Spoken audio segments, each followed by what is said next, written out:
There's no surplus when we have a deficit. During the recently completed fiscal year, GovGuam collected $22 million more than what the 2019 budget projected would be collected. The 2020 budget proposes spending $10 million of that $22 million on GMH. Another 11 bills have already been introduced to spend the remaining $12 million. However, that money is not a surplus, said BBMR Director Lester Carlson. It shouldn't even be considered excess funding.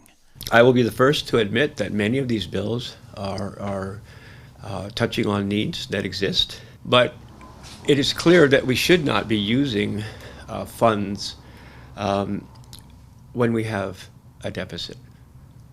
We do have an $83 million accumulated deficit. Carlson made it clear that the governor remains committed to spending that money on paying down the deficit. I wanted to take this opportunity to just continually set the record straight that we believe that a prudent government should operate in a prudent manner, and that the funds that were received over the amounts authorized in that 19 budget will be used in this administration to pay down the deficit. That doesn't mean that none of the pressing financial needs faced by GovGuam won't be addressed. In particular, Carlson said the governor is developing a plan to provide more funding and personnel to the Department of Corrections this week, and it won't require any additional appropriation. There are provisions in the 2020 budget that allow for what it is we're going to do.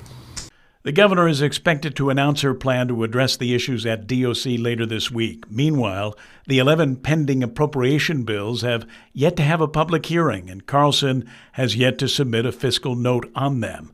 But when he does, he said each fiscal note will note no funds are available. Kevin Kerrigan, PNC News First.